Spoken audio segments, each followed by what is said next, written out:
एक तरफ पूरे देश में नारा गूंज रहा है वोट चोर गद्दी छोड़, उसने गुजरात लॉबी को हाशिए पर लाकर रख दिया है। दूसरी तरफ उपराष्ट्रपति पद का चुनाव जिसमें साख दांव पर लग गई है, और ऐसा इसलिए क्योंकि इंडिया अलायंस की तरफ से जो उम्मीदवार है वो उम्मीदवार तेलुगु भाषी है, और ऐसे में तीन बड़ी पार्टियां जिनके पास कम से कम इतना संख्या बल है जो असर डाल सकता है उपराष्ट्रपति पद के चुनाव में, वो तीनों पार्टियां मजबूर हो चली हैं इंडिया अलायंस के उम्मीदवार को सपोर्ट करने के लिए। और इसीलिए आज की तारीख में एक नया बिल आया, एक बिल जो विपक्ष की तमाम सरकारों की घेराबंदी करेगा। एमके स्टालिन, रेवंत रेड्डी, सुक्खू, डीके शिवकुमार और सिद्धारमैया कर्नाटका, पिनरई विजयन केरल, सबके सब रडार पर, गिरफ्तार भी होंगे, सरकार भी चली जाएगी। केसेस हैं इन सबके ऊपर और इनको घेरने की कोशिश चल रही है। ईडी किस तरीके के केसेस करती है आप सबको पता है। और इसके साथ ही साथ बड़ी बात एक जो आज समझना और ज्यादा जरूरी है कि अब जब बैकफुट पे जाने लगी थी गुजरात लॉबी, तो क्या एक नई साजिश रच दी गई क्या? जी हां, लग ऐसा ही रहा है। नमस्कार, मैं स्वप्निल और आप मुद्दा देख रहे हैं। दोस्तों, बड़ी साजिश है ये, लिहाजा वीडियो थोड़ी लंबी हो सकती है। इत्मीनान से एक एक पहलू पर बात करेंगे, लेकिन आगे बढ़ने से पहले एक छोटी सी अपील है। अपील ये कि मुद्दा इन दिनों एक गंभीर आर्थिक संकट से गुजर रहा है। हमारे मेन बैंक अकाउंट बीते कई महीनों से फ्रीज चल रहे हैं। हमारा पुराना मुद्दा चैनल जो 2.5 साल पुराना था वो भी हमसे 2 महीने पहले छीन लिया गया। लेकिन खून में सत्ता से सवाल पूछना है, पूछते रहेंगे, रुके नहीं, डरे नहीं, झुके नहीं।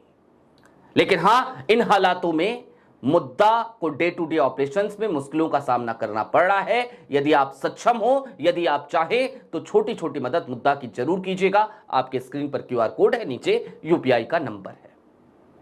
अब आगे बढ़ते हैं। वो बिल क्या है, इसकी चर्चा हर जगह हो गई, आपने देख ली, आपने सुन ली। और अगर आप मुद्दा पे आए हैं तो आप उस आम सी खबर के लिए तो नहीं आए हैं, लेकिन फिर भी वो बिल यही तो कह रहा है कि यदि कोई मुख्यमंत्री, प्रधानमंत्री, राज्यों में कैबिनेट मंत्री या फिर कि केंद्र सरकार में कैबिनेट मंत्री या राज्य मंत्री, यदि उसके ऊपर गंभीर आपराधिक मामले हैं जिसमें 5 साल तक की सजा हो सकती है, और साथ ही साथ यदि ऐसा होता है कि उसकी गिरफ्तारी हो जाती है और वो 30 दिन तक जेल में रहता है, तो उसकी कुर्सी छिन जाएगी, वो कुर्सी से हट जाएगा।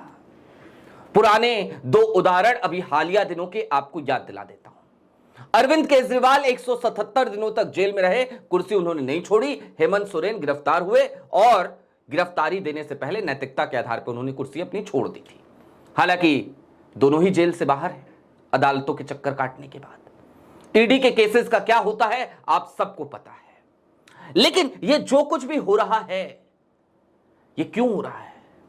किन किन की घेराबंदी होगी? क्या सिर्फ रडार पर विपक्ष के नेता हैं, इंडिया अलायंस के नेता हैं, या फिर कि उपराष्ट्रपति पद के चुनाव में हार ना हो जाए इसका डर सता रहा था, इसलिए रडार पर अपने साथी को भी ले लिया मोदी और शाह साहब ने? जी हां, सबसे बड़ा सवाल यही है। अब मैं आपको बारी बारी से कुछ आंकड़े बताना चाहता हूं। इस देश में सबसे ज्यादा केसेस किस मुख्यमंत्री पे हैं? गंभीर आपराधिक केसेस।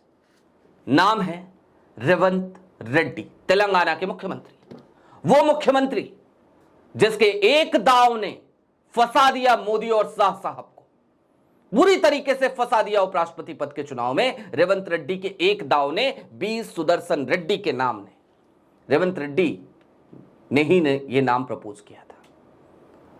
अच्छा, रेवंत रेड्डी के ऊपर 82 केसेस हैं, 82, और इनमें ऐसे केसेस भी हैं जिनमें ईडी की एंट्री कभी भी हो सकती है।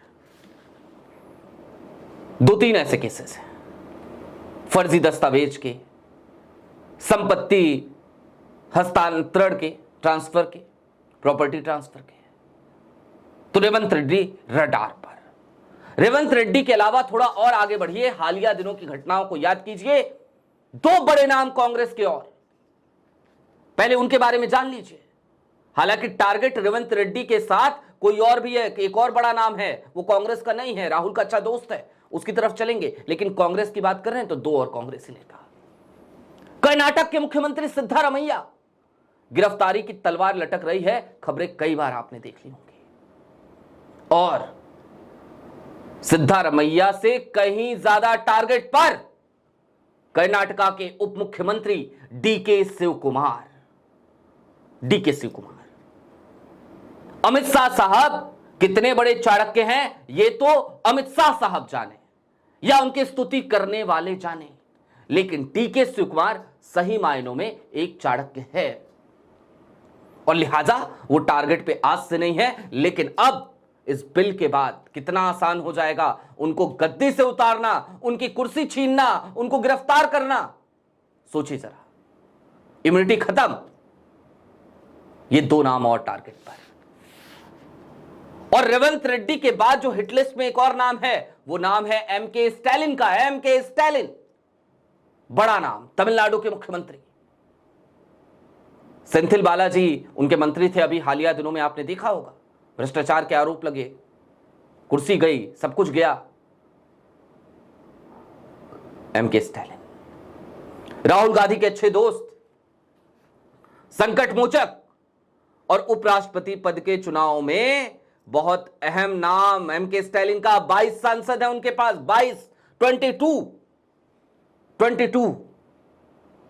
मेंबर ऑफ पार्लियामेंट्स हैं एमके स्टैलिन के पास।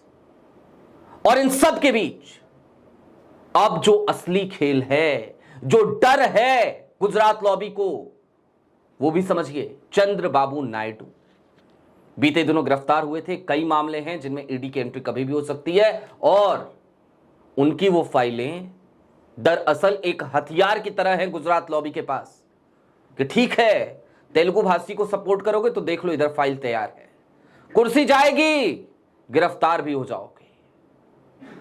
हमारी कुर्सी बाद में, पहले अपनी बचाओ। ये हालात, ये डर, ये संशय, ये आशंका और इन तमाम आशंकाओं के बीच अमित शाह साहब का ये बिल। और आज की तारीख में यदि कहा जाए कि विपक्ष की तमाम सरकारों पर अमित शाह साहब की काली नजर पड़ चुकी है, तो इसमें कोई दो राय नहीं है, कोई गलती नहीं है। हालात ये कि विपक्ष की इन तमाम सरकारों को डिस्टेबलाइज करने के लिए यह बिल लाया जा रहा है, ऐसा लोग आमतौर पर कहने लगे हैं। और यदि इस बिल की टाइमिंग का विश्लेषण कीजिए तो फिर एक बात खुलकर समझ में आ जाती है कि एक तरफ वोट चोरी का विमर्श, विश्लेषण, जिसने मोदी सरकार को घुटने टेकने पर मजबूर कर दिए हैं, तो दूसरी तरफ उपराष्ट्रपति पद के चुनाव में सीपी राधाकृष्णन जो एनडीए के प्रत्याशी हैं, मोदी जी के प्रत्याशी हैं, उनके सामने बी सुदर्शन रेड्डी का उतर जाना और उतरते के साथ ही एक माहौल का शिफ्ट हो जाना। जो आसान जीत दिख रही थी कि 422 का आंकड़ा है, वो 422 में से 35 सांसद इधर से इधर होने की आशंकाओं से त्रस्त हो गई थी गुजरात लॉबी। और इन सब के बीच ये बिल, जरा सोचिए कैसी साजिश है ये और कब से हुई होगी तैयारी। ये स्थितियां जैसे ही प्रतिकूल हो वैसे ही ये बिल ला करके रख दिया गया। बहरहाल संविधान का संशोधन हो रहा है, ये धीरे धीरे संविधान बदला जा रहा है। आपकी क्या राय है कमेंट बॉक्स में जरूर बताइएगा। चलते चलते फिर वही अपील, चैनल पे नए हो तो सब्सक्राइब करते हुए जाइएगा, सक्षम हो तो छोटी छोटी मदद मुद्दा की जरूर कीजिएगा। शुक्रिया।